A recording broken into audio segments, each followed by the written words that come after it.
तो मुझे पता है एक ही व्यक्ति इस देश को बचा सके। अब पूरे देश में सिर्फ एक व्यक्ति ऐसे हैं जो हमारे देश को बचा सके, मोदी जी बचा सकते हैं। कृपया करके अपने पद से इस्तीफा दे दें तो हमारा देश बच जाएगा। मोदी जी खत्म, bye bye, tata, goodbye, गया। जय हिंद दर्शकों। दोस्तों आप लोगों ने अभी जो यह वीडियो देखा तो अभी यह वीडियो सोशल मीडिया पर बहुत ज़्यादा वायरल हो रहे हैं और आज जो है बहुत सारे लोग जिस प्रकार से सरकार की जो नीतियां रही है पूरी तरीके से विफल रही है। कोविड-19 को लेकर के लोग आज जो है अस्पताल में मर रहे हैं, उसे बेड नहीं मिल पा रही है, दवाइयाँ नहीं मिल पा रही है, ऑक्सीजन नहीं मिल पा रहा है और इसी कारण बहुत सारे लोग सोशल मीडिया पर नरेंद्र मोदी से उसकी इस्तीफ़ा मांग रहे हैं। तो आखिर इस्तीफ़ा क्यों मांग रहे हैं मैं इसके बारे में भी आप लोगों को बताऊँगा और इसी के साथ मैं आज आप लोगों को बताऊंगा ऑस्ट्रेलिया के गेंदबाज, जी हाँ वही गेंदबाज जो है भारत के पीएम केयर फंड्स में $50,000 जो है देने का वादा किया था और अभी वह जो है पूरी तरीके से इनकार कर दिया है कि वह भारत के पीएम केयर फंड में $50,000 नहीं देगा क्योंकि उसे नरेंद्र मोदी के ऊपर विश्वास ही नहीं है। तो आखिर क्या मामला है मैं इसके बारे में भी बताऊंगा और इसी के साथ मैं बताऊंगा आज योगी आदित्यनाथ के बारे में। दोस्तों अभी जो है सोशल मीडिया पर कुछ फोटोज़ बहुत ज़्यादा वायरल हो रहे हैं जहाँ पर योगी आदित्यनाथ जो है कई चीज़ों का उद्घाटन करते हुए नजर आ रहे हैं। तो किस प्रकार से लोग उसे ट्रोल कर रहे थे इस महामारी के दौर में, तो इसके बारे में भी मैं आप लोगों को आज अच्छे से और बेहतर तरीके से बताऊंगा पूरा मामला और इसके साथ मैं बताऊंगा आज यहाँ पर बीजेपी के बारे में। दोस्तों बीजेपी के नेता दिलीप घोष ने जो है टीएमसी पार्टी को एक बहुत बड़ी धमकी दी है। तो धमकी किस प्रकार से दिया है और इसे टीएमसी के तमाम नेता और ममता बनर्जी किस प्रकार से लिया है मैं इसके बारे में भी आप लोगों को आज फुल डिटेल में बताऊंगा। तो वैसे चलिए सबसे पहले मैं यहाँ पर बात कर लेता हूँ यहाँ पर जो वीडियो शुरू में आप लोगों ने देखा जो वायरल बहुत ज़्यादा हो रहा है। दोस्तों इसमें आप लोगों ने देखा कि किस प्रकार से कई तरह के लोग मोदी के ऊपर विश्वास करते थे, बीजेपी सरकार के ऊपर विश्वास करते थे, उसकी जो भरोसा है उसकी जो विश्वास है पूरी तरीके से बीजेपी पार्टी नरेंद्र मोदी सरकार ने तोड़ दिया है। तोड़ क्यों दे दिया है? क्योंकि यहाँ पर आज हमारे देश में जो ऑक्सीजन की किल्लत है, हमारे देश में जिस प्रकार से मरीज हर दिन हर अस्पताल में मर रहे हैं, यहाँ पर दवाइयों के कारण, ऑक्सीजन के कारण, वेंटिलेटर के कारण और भी तमाम जो ज़रूरत की चीज़ें हैं उन तमाम ज़रूरत की चीज़ों के कारण, तो इसी कारण कह रहे हैं कि सरकार यहाँ पर पूरी तरीके से जो है विफल रही है। जिस प्रकार से यह महामारी आई है, हमारे देश के बड़े बड़े साइंटिस्ट ने सरकार को कहा था कि जब सेकेंड वेव आएगा तो उस समय जो है पूरी तरीके से भारत के लोग इन्फेक्टेड होंगे, बहुत ज़्यादा यहाँ पर केस आएंगे, लेकिन सरकार उस समय मामला को गंभीरता से नहीं लिया और कहीं ना कहीं उस समय जो है पूरी तरीके से बंगाल चुनाव में बिजी थे और इसी कारण आज बहुत सारे लोग जो है नरेंद्र मोदी की सोशल मीडिया पर इस्तीफ़ा की मांग भी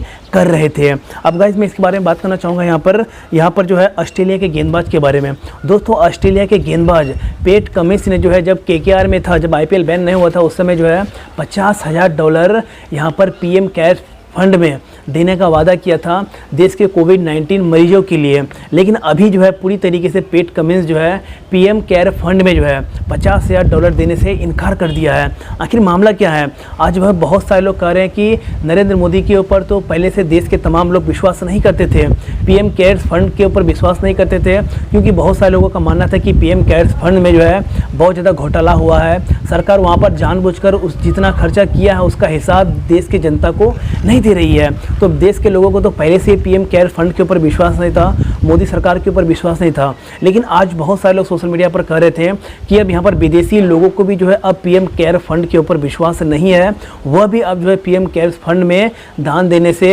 यहाँ पर पूरी तरीके से डर रहे हैं क्योंकि उसे भी लगता है कि इसमें घोटाला हो सकता है। तो यहाँ पर देखिए, यहाँ पर मुझे ऐसा लगता है कि पैट कमिंस ऐसा सोचे होंगे क्योंकि यहाँ पर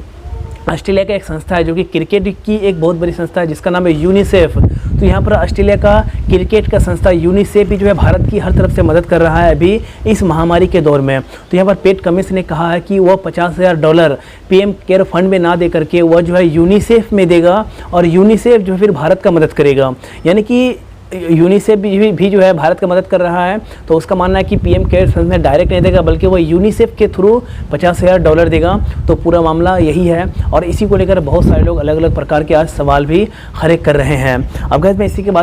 बाद बात करना चाहूँगा यहाँ पर कांग्रेस और बीजेपी को लेकर के। दोस्तों जैसे कि हम सभी को पता है कि अभी जो है कांग्रेस के बड़े बड़े लीडर जैसे कि श्रीनिवास हो जाए, अलका लांबा हो जाए और इसके अलावा भी बहुत सारे लीडर जो है इस महामारी के दौर में अलग अलग तरह से जो है कोविड-19 पेशेंट का मदद कर रहे हैं। जिसके पास ऑक्सीजन नहीं है ऑक्सीजन दे रहे हैं, जिसके पास बेड नहीं है हॉस्पिटल में उसे बेड दे रहे हैं, जिसके पास खाने का कुछ नहीं है उसे खाने का सामान दे रहे हैं। तो यहाँ पर जो है मोदी सरकार ने एक जांच का आदेश दिया है कि जो भी व्यक्ति अभी इस दौर में मदद कर रहा है तो वह मदद नहीं कर रहा है बल्कि राजनीति कर रहा है या फिर देश की माहौल को बिगाड़ने की बात कर रहा है। तो इसी को लेकर यहाँ पर आप लोग देख सकते हैं कि एक न्यूज़ यहाँ पर अखबार ने छापा है कि मोदी सरकार की तरफ से जितने भी लोग अभी जो है मदद कर रहे हैं उनके खिलाफ जांच का आदेश दिया गया है। जैसे कि श्रीनिवास हो जाए या फिर जो भी व्यक्ति इस दौर में मदद कर रहे हैं तो उसके खिलाफ मोदी सरकार ने जांच का आदेश दे दिया है कि आप लोग बिना कुछ किए जो है यहाँ पर मदद क्यों कर रहे हैं। तो इसी को लेकर बहुत सारे लोग आज जो सोशल मीडिया पर सवाल भी खड़े कर रहे थे,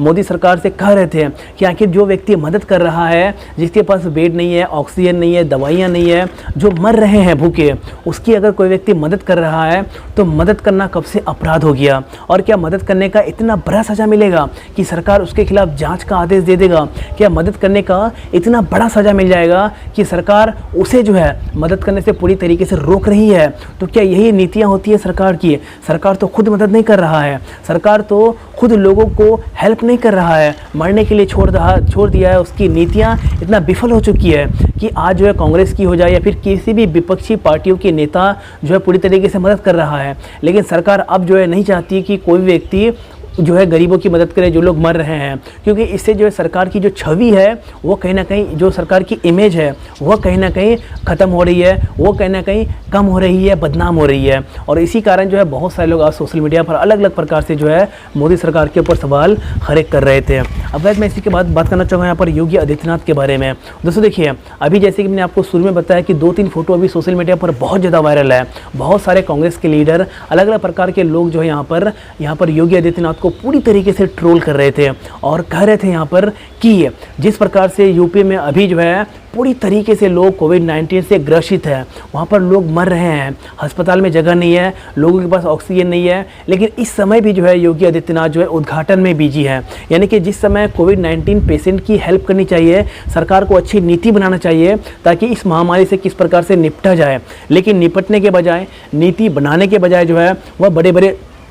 चीज़ों का भी उद्घाटन में बिजी है। पूरी तरीके सरकार यह पूरी तरीके से नहीं चाहती है कि कोविड-19 पूरी तरीके से ख़त्म हो। यानी कि यहाँ पर योगी आदित्यनाथ का जो फोटो वायरल हो रहा है तो इसी को लेकर कांग्रेस के लीडर्स हो जाए या फिर ऑपोजिशंस के तमाम लीडर अलग अलग प्रकार से बयान दे रहे हैं और ऐसा कह रहे हैं कि योगी आदित्यनाथ पूरी तरीके से यहाँ पर जो है अपने आप को इतना ज़्यादा नीचे गिरा चुका है कि वह पूरी तरीके से अभी जो है लोगों का हेल्प करने के बजाय, अच्छा नीति बनाने के बजाय उद्घाटन समारोह में बिजी है, बड़े बड़े कार्यक्रम में पूरी तरीके से बिजी है। अब मैं इसी के बाद मैं बात करना चाहूँगा यहाँ पर बीजेपी के नेता दिलीप घोष के बारे में। दोस्तों जैसे कि हम सभी को पता है कि जब से बंगाल चुनाव का रिजल्ट आया था और बंगाल में जो है टीएमसी पार्टी ने चुनाव जीती थी, तो उसी समय से जो है बंगाल मतलब जीतने के बाद ही जो है बंगाल में हिंसा का जो यहाँ पर हिंसा का मामला सामने निकल कर आया था और हिंसा की खबर भी आई थी कि बंगाल में टीएमसी कार्यकर्ताओं द्वारा हिंसा किया जा रहा है। बीजेपी के कार्यकर्ताओं को, बीजेपी के नेताओं को वहाँ पर महिलाओं के साथ हो जाए या फिर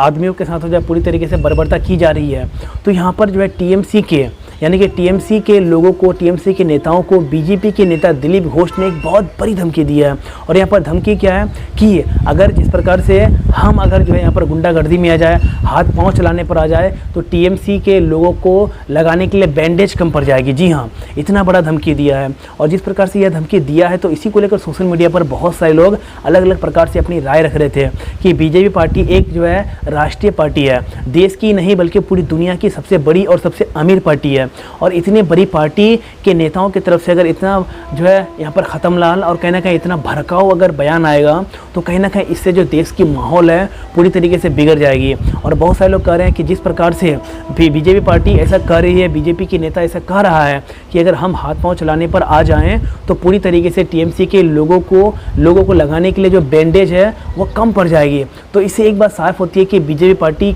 को अपने आप पर बहुत ज़्यादा घमंड है कि वो दुनिया की सबसे बड़ी पार्टी है, वो दुनिया का सबसे बड़ा ताकतवर पार्टी है, वो दुनिया की सबसे अमीर पार्टी है। तो इसी को लेकर अपोजिशन के बहुत सारे लोग अलग अलग प्रकार से सवाल भी कर रहे थे। और इसी के साथ दोस्तों आज जो है बहुत सारे बीजेपी के लोग यहाँ तक कह रहे थे कि जब से ममता बनर्जी बंगाल में जीती है तो वहाँ पर हिंदू पूरी तरीके से खतरे में आ चुके हैं। और कहीं ना कहीं इसको लेकर भी आज बीजेपी के बहुत सारे लोग जो है यहाँ पर हिंदू मुसलमान की राजनीति कर रहे थे। जी हाँ, हिंदू मुसलमान की राजनीति मैं इसीलिए बोल रहा हूँ क्योंकि यहाँ पर कुछ ऐसे बीजेपी के नेता हैं जिसकी बयान अगर मैं आपको दिखाऊं, आपको सुनाऊं तो आपको विश्वास नहीं होगा कि इस महामारी के दौर में भी इस प्रकार का बयान कोई भी नेता, कोई भी व्यक्ति दे सकता है। जैसे कि यहाँ पर आप लोग देख सकते हैं कि एक पोस्ट सोशल मीडिया पर बहुत ज़्यादा वायरल हो रहा है जिसमें यहाँ पर कहा गया कि 1987 में जब जम्मू एंड कश्मीर में अब्दुल्ला चुनाव जीता था उस समय वहाँ पर हिंदू खतरे में थे, हिंदुओं को वहाँ पर रहने में डर लग रहा था, हिंदू वहाँ पर पूरी तरीके से जो है रो रहे थे और खतरे में थे। और यहाँ पर अब जो है 2021 में ममता बनर्जी बंगाल में चुनाव जीता है तो यहाँ पर भी हिंदू रो रहा है, यहाँ पर भी हिंदू पूरी तरीके से खतरे में है। तो यहाँ पर बीजेपी के कई नेताओं का अलग अलग प्रकार से बयान है। तो मैं यहाँ पर अपना ओपिनियन देना चाहूँगा एक पत्रकार होने के नाते, एक यहाँ पर जर्नलिस्ट होने के नाते कि देखिए हिंदू कहीं पर भी खतरे में नहीं है, हिंदू कहीं पर भी जो है कुछ भी नहीं है, लेकिन यहाँ पर जो राजनेता है, जो लोग हैं वो सिर्फ और सिर्फ यहाँ पर अपने राजनीति को चमकाने के लिए इस प्रकार का बयान दे रहा है। तो मैं आप लोगों से आपकी राय जानना चाहता हूँ कि आप लोग इस बारे में क्या सोचते हैं। मुझे आप लोग अपनी राय इस वीडियो के कमेंट में ज़रूर दीजिएगा। तो गाइस बस आज का वीडियो यहीं तक था। अगर आपको ये वीडियो पसंद आए तो इस वीडियो को लाइक कर दीजिएगा, अपने दोस्तों के साथ शेयर कर दीजिएगा। तो गाइस फिर मिलते हैं नेक्स्ट वीडियो में कल, तब तक के लिए दोस्तों जय हिंद, वंदे मातरम।